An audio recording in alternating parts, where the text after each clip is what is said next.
Our skin is the mirror of our soul.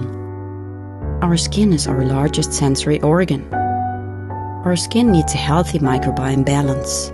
This is regulated by its pH value, which protects the skin from pathogens, cold and ultraviolet rays.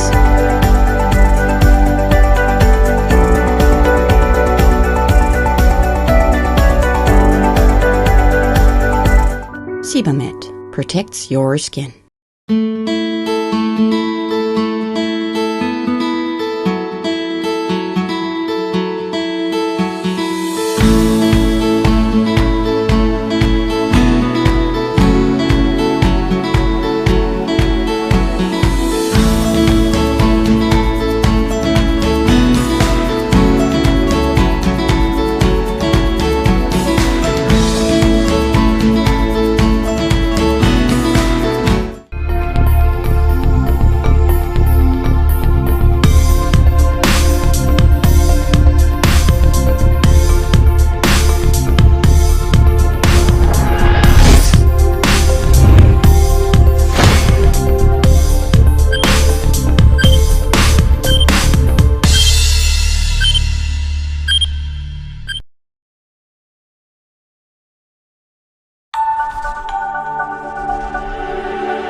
Good evening, dear friends. Welcome to today's edition of BMC Global Live Al Hilal Health World, Nothing But Lifestyle. As you are aware, in each episode of this talk show, we bring before you an expert doctor from Al Hilal Hospital to discuss your various health related queries and concerns. Today we will be discussing about dengue fever, which is a mosquito-borne viral infection which affects millions of people around the world. And the doctor joining us today is Dr. Naufal Nazardeen from Al Hilal Hospital, Manama Central. He is a specialist in internal medicine. So, doctor, welcome to the show. Thank you. So, doctor, today's subject is dengue fever. Okay. Can you explain about dengue fever in detail for us? Yeah. Dengue fever is a viral illness. Dengue virus comes under the genus of flavivirus. Okay. There are 4 serotypes for this dengue. Serotype 1, serotype 2, serotype 3 and serotype 4. How will we get this dengue fever? Through the bite of mosquito. Which mosquito? Female Aedes mosquito, Aedes aegypti mosquito. In certain parts of the world, Aedes albopicus also can spread the disease. But it is endemic in all continents. Asia to America, all continents it is endemic. Then how this is spread from person to person? When a mosquito bites to a febrile dengue fever patient, that is, dengue fever will be having 3 phases. One is a febrile phase, second is a problematic leakage phase, third is a convalescent phase. In the first phase, that is during this febrile phase, when the mosquito bites, that mosquito gets the virus from the human body. So, the virus enters the mosquito. Then there is 2 incubation period, extrinsic incubation period and intrinsic incubation period. Extrinsic incubation period means this virus will grow inside the mosquito. It will take 8 to 10 days for the growth. Okay. After 8 to 10 days, this mosquito is infective.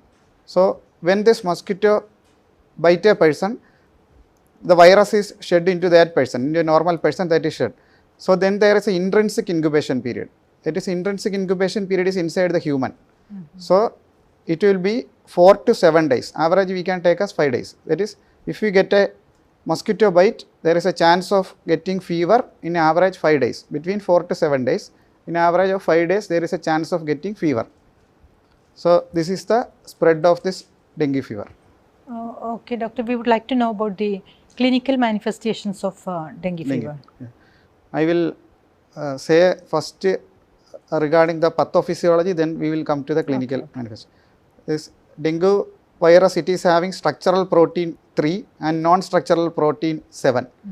So, there is a non-structural protein called NS1, that is non-structural 1. This causes some altered complement levels. This can lead to hemorrhagic manifestations in dengue patient. So, there are 2 types of mechanisms happening in dengue patient. One is a leakage phase, that is a vasculopathy, that is a due to T cell mediated mechanism, that is a leakage phase. That is, fluid will move out from one of our cells and it will enter to other cells. That is dehydration with shock or dehydration. If that fluid enter into the lungs, it is called pleural effusion. If that enter into the stomach, it is called ascites. If that enter into the heart, it is called pericardial effusion.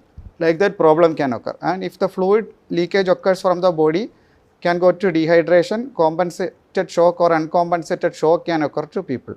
Then there is another mechanism called antibody mediated mechanism. In that mechanism, hemorrhagic manifestation can occur, like hematuria, hematemesis. Hematuria means bleeding through perurethral bleeding.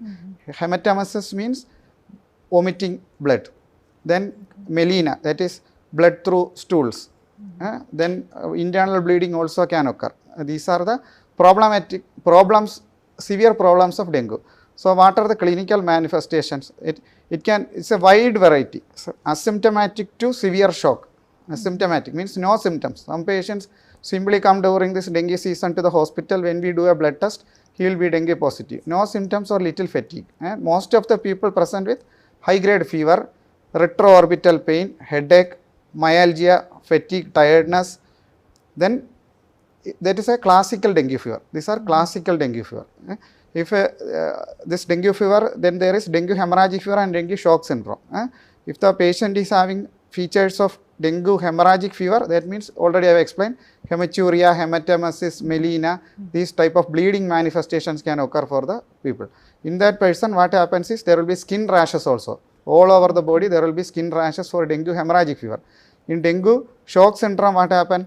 Most of the people will be having this pleural effusion, ascites, gallbladder wall edema. Then BP we cannot palpate, we cannot get the pulse or undetectable BP. That is called a shock. That is narrow pulse pressure. That is the cold, clammy skins. Patient will be in shock. That stage is called a shock. That can occur in severe dengue. Dengue hemorrhagic fever, dengue shock syndrome. That is. Now, doctor, can you speak about the warning signs and symptoms of dengue fever? Warning signs means there are certain signs that are very problematic. In certain people, sometimes they came to OPD, the dengue fever will be in the initial stage, but we can identify if that can go to a severe dengue. That is a rapid fall in platelet count. If one day the platelet count is 1,50,000, next day 30 or 40,000, that patient is a high risk patient. Rapid fall. Then hematocrit is there. There is a value called hematocrit or PCV.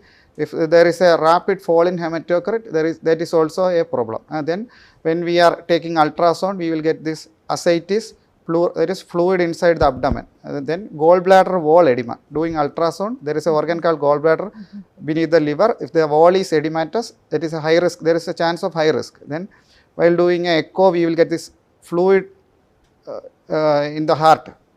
Surrounding the heart, that is called pericardial effusion. That is also problematic. Then while taking a chest x-ray, if there is a fluid in the lung, that is called pleural effusion. These type of patients, they are very high risk. They can collapse versionally. Then bleeding manifestations, hematuria, melena, hematemesis, hemoptysis, that patients also having very chance of going aggressively to dengue hemorrhagic fever or dengue shock syndrome. So we should be always alert. We should be always at alert while treating such type of patients. Doctor, who all are at high risk if affected with the dengue fever? Yeah, there are certain category of patients who are at high risk when this dengue fever is affected. That is, one is this pregnant patients, then infants, elderly, then patients who are taking this aspirin clopidogrel, that is antiplatelets, anticoagulant drugs like warfarin and all. Certain people are taking these type of, they are at high risk.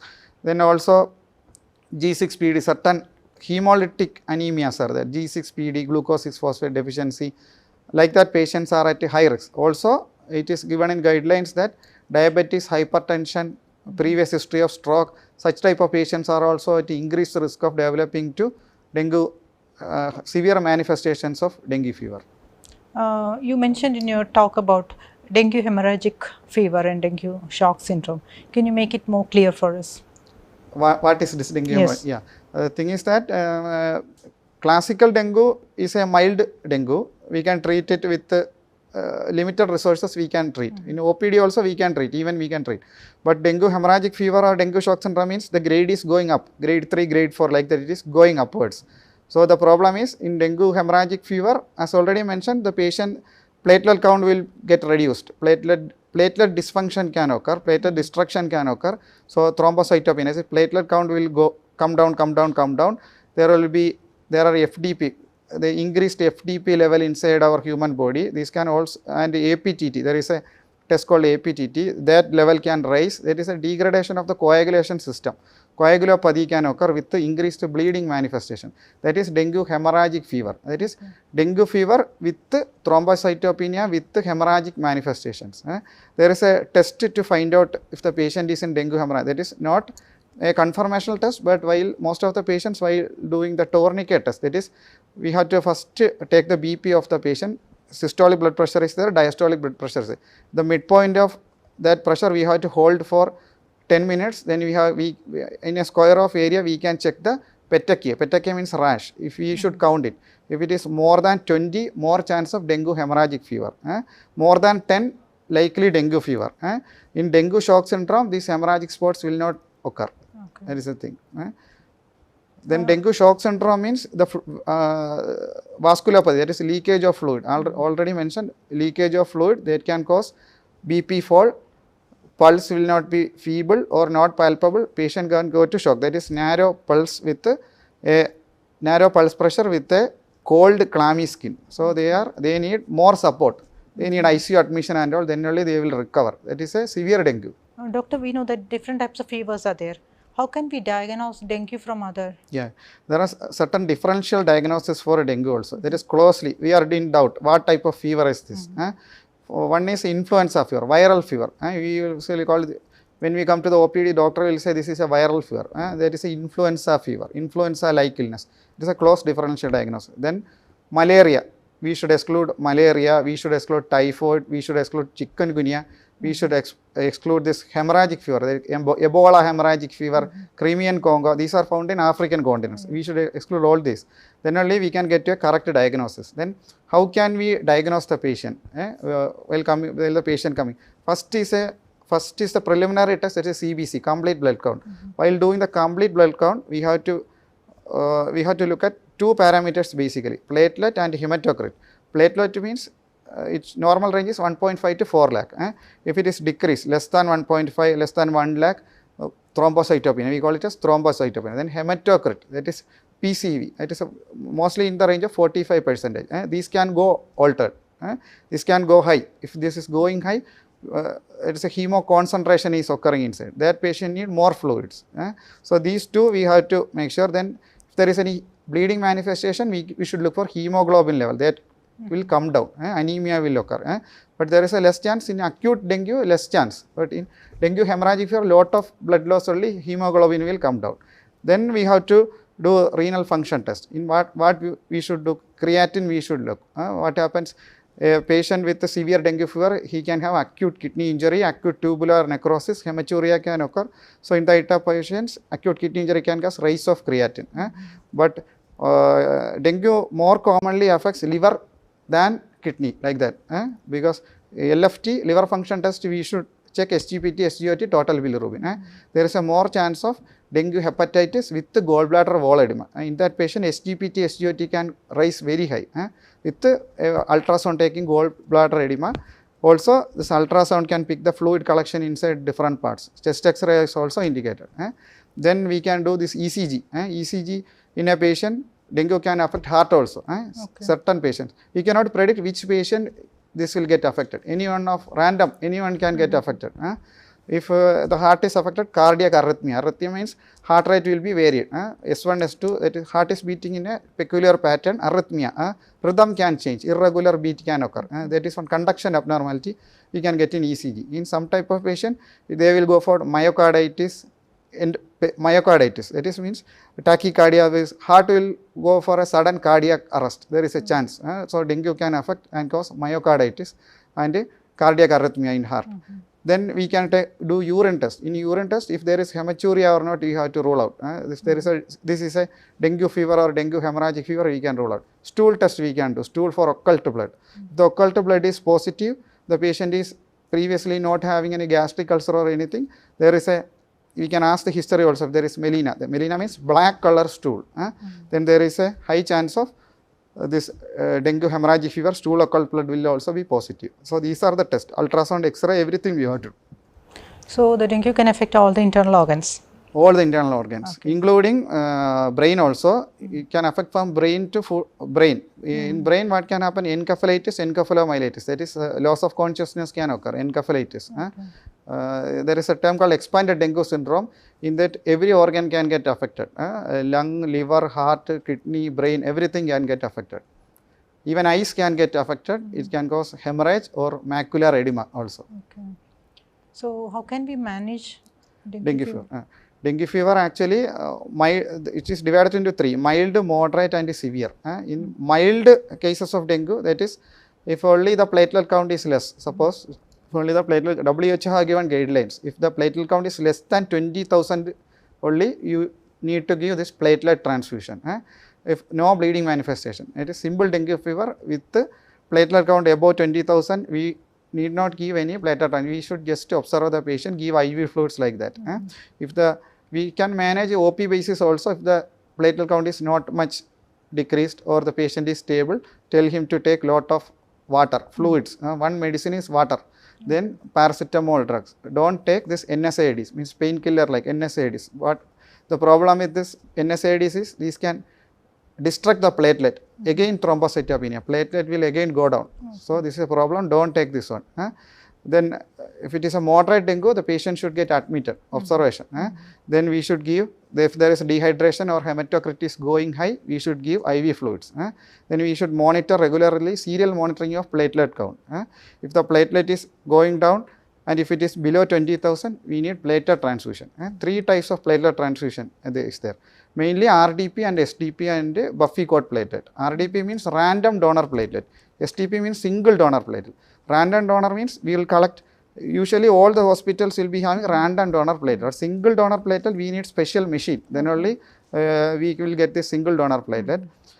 For that, single donor platelet is actually better than random donor platelet, but it is difficult. In every hospital, there will not be any machine for this one. So this will be difficult. But SDP or single donor platelet is called jumbo pack of platelet. It is very good actually, but usually in every hospital we give random, because dengue is coming in the season. It will be in a season, usually large number of patients will be having this problem. So we give RDP. Then we will check the platelet serial monitoring if it is coming up or not. We cannot, if the patient come firstly, we cannot give platelet like that. We cannot give, we can monitor then only give. Otherwise, when we give platelet, there will be destruction of platelet. It will not go up like that. There is a phase, three phase: febrile phase, second leakage phase or critical phase, and third phase is the convalescent phase. Febrile phase means fever. Second leakage phase means in critical phase there will be hemo concentration with the leakage of fluid, everything happening in there. That is a 36 to 48 hour period. That is the most critical period. After the fever is over, the platelet will go down. Patient will be having severe symptoms like that. But fever. After fever, some people think that they are ready, but no, they will be fatigued with a lot of problems. So we should observe the patient after the fever for 36 to 48 hours. Then the next phase is 3 to 4 days convalescent phase. In this phase, platelet will come up. If the patient is okay, then the fluid, everything, balance will occur like that. Then if the patient is in shock, in severe hemorrhagic manifestation, platelet will not be enough. They need FDP, the cryoprecipitate like that. We have to give in fresh frozen by FFP and cryoprecipitate we should give. Then only the bleeding manifestation will stop. That time we have to monitor PTINR, APTT, everything. Then only this will get corrected. Then in dengue shock syndrome, mostly the patient, if the pulse is not there, we have to intubate the patient. He will be in mechanical ventilatory support with inotrope. Inotrope means heart will also need support. Triple inotropic like that support. Adrenaline, noradrenaline, epinephrine like that. Dopamine we have to give. Then that means the patient is complete shock. Too much problem.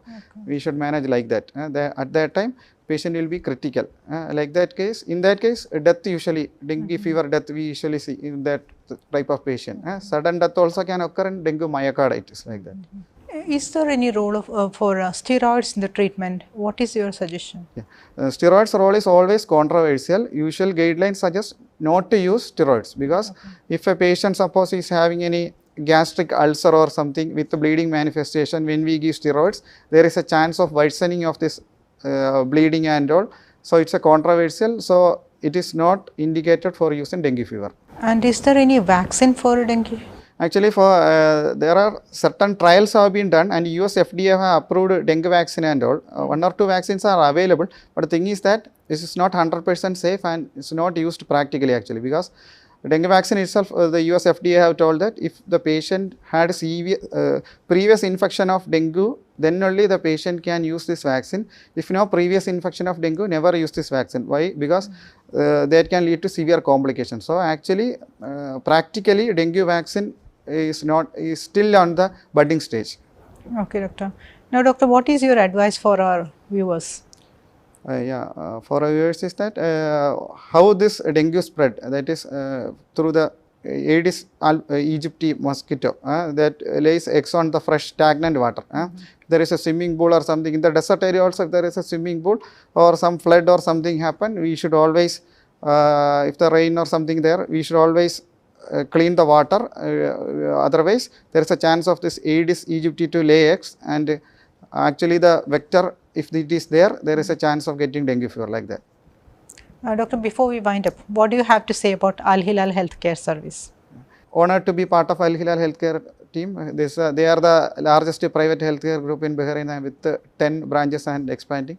So, I am really honored to work with them. So, viewers, I hope you got all the valuable information about dengue fever. Sometimes the symptoms may be mild and it may go away on its own, but sometimes it may lead to severe complications. So, take care of your health, be happy, be healthy. Till we meet again next time in yet another episode of BMC Global Live Al Hilal Health World. This is Jasila Mujib signing off. Good night.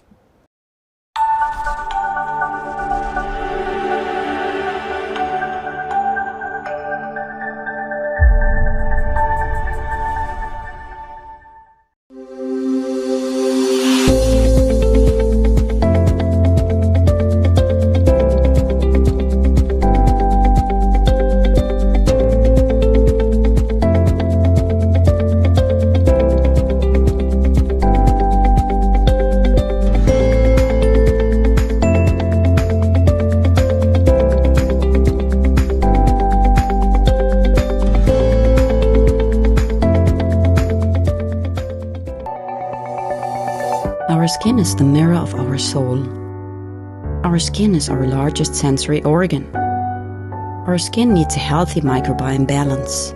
This is regulated by its pH value, which protects the skin from pathogens, cold and ultraviolet rays.